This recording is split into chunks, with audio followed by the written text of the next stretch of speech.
Hi there, this is the Shark FX, and this is the HTU Hunt the Unaware trading model from the 2025 Shark FX mentorship.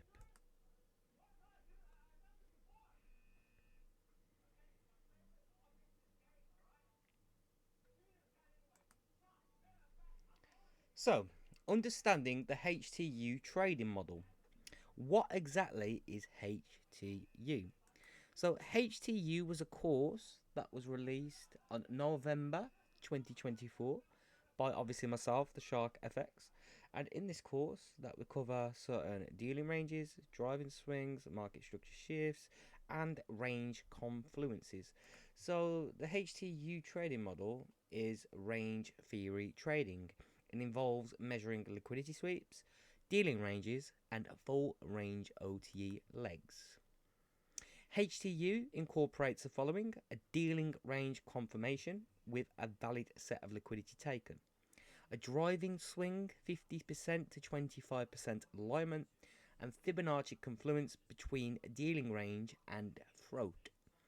We also use, in my methodology, I like to use breakers, but you can use any other PD array that aligns in with the system.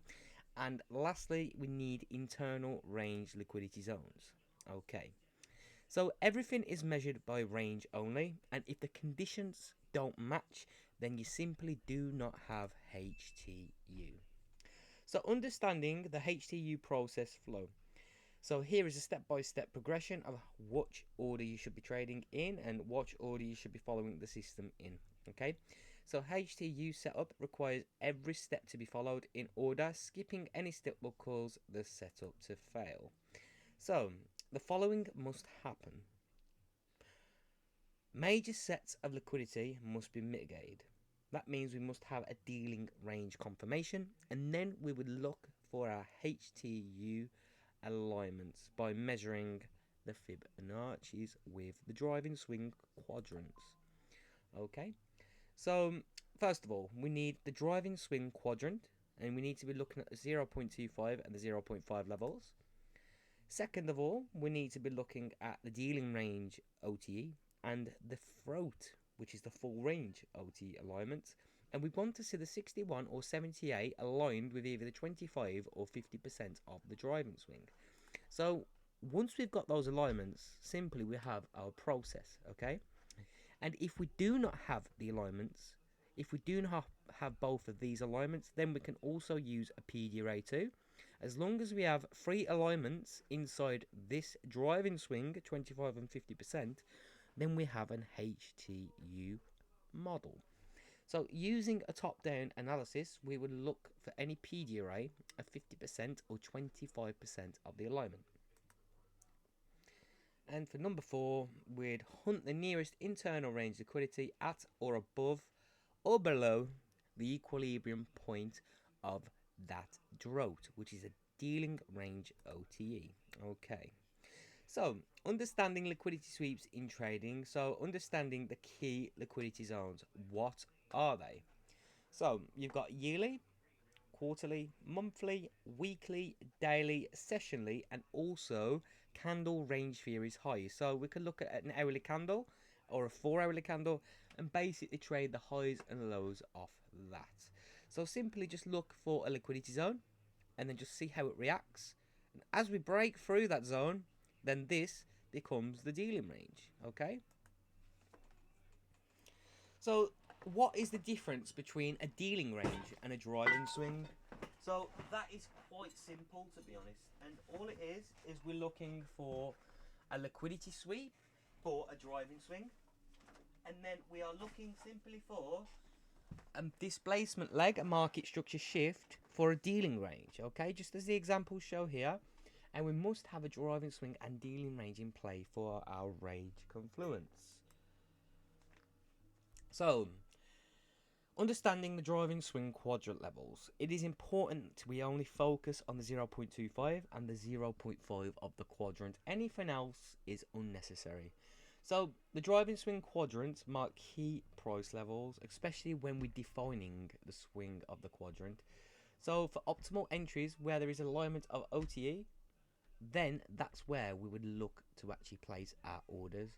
So we need to identify these key levels, and we do this is when the quadrant is used, we measure from the nearest swing low to the liquidity sweep highest point. To wick is important.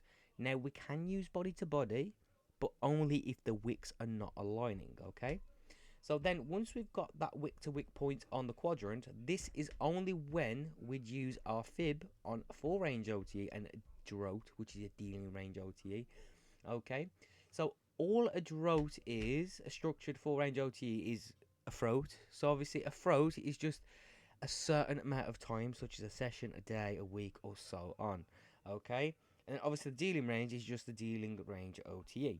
So when we combine all this with market structure, when we use float or even drought, and we align it with our quadrants and our dealing ranges, you will see the magic happen as they all align near perfectly.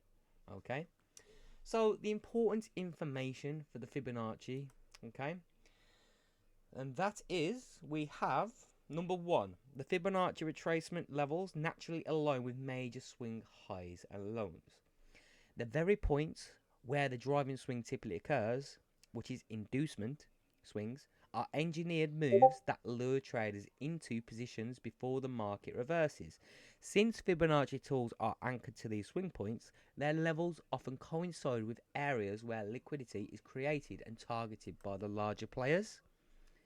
Okay, so for number two, we have Fibonacci levels represent psychological zones of support and resistance. These are the same areas where institutional traders create inducement by triggering retail stop losses or entries.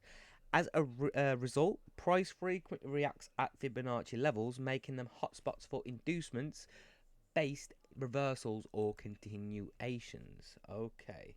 So for number three, we have inducement swings are designed to tap into liquidity pool. So which these are areas which are often clustered around Fibonacci retracements or extension levels. Now I don't really like the use case of extension levels myself. I just like to focus on the 61 and 78%. But the more you look into this concept, the more you will see aligns and makes sense. Okay. So it tends to attract a high concentration of orders. This can be seen through Bookmap and other charting software, but to be honest, you can just see just looking at driving swings above liquidity and below liquidity, for instance. So for setting up the perfect environment for inducement where the market briefly breaks through or reverses at these levels to capture liquidity before moving in the intended direction. Okay. So basically what this is, there'll be a pool of liquidity, there'll be a pool of driving swing and unmitigated driving swing at the top of an internal range liquidity, and that's where for the big money will actually look to get their orders in there rather than above the high to get the maximum profit at the market. So for number four, in summary, the Fibonacci retracement and the extension tools align with the inducement swings because both are rooted in the natural ebb and flow of the market psychology and liquidity. The mathematical structure of Fibonacci levels and the strategic intent behind inducements combine to make these zones highly reactive and significant in trading. Okay, so when aligning our HTU levels, if we can't get any confluence from a dealing range OTE or a full range OTE, then we would do the following, okay? So this involves using a top-down analysis to observe all consecutive PD arrays and single PD arrays to align with our drought or throat with a dealing driving swing confluence. So we want to get our driving swing aligned with a midpoint or a 25% of a PD array in that aspect. Now this is the most important criteria. We must have internal range liquidity to actually be determined as HTU. Okay, so internal range liquidity, IRL, must be present. The IRL must be above the equilibrium of the drought or the throat. It don't matter, I've just put drought because droughts are normally the first swing we measure. And the internal range liquidity will be below or above our trigger array and will act as liquidity. Okay, and the IRL on higher time frames can be a daily, a weekly, or a monthly low or high, depending on the time frame you trade.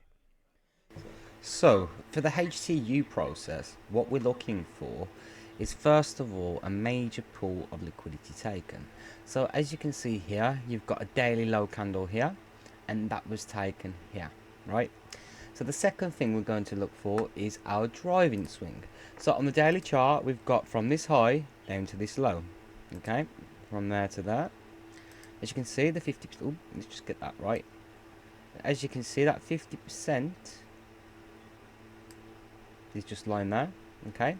But what we can do too is also use the body candles, right? So if you use the bodies rather than the wicks, you can actually get the same difference here, and it should line up exactly the same as what this would be too. As you can see, that is bang on precise, okay? So then once we've got our driving swing, we're going to look at our dealing range. So for the dealing range, you want to come down to a fraction of 4 to 6 lower. So what we're going to do is magnify it by 4 to 6. So 6 fours is 24. So obviously we're going to go to a 4-hour time frame.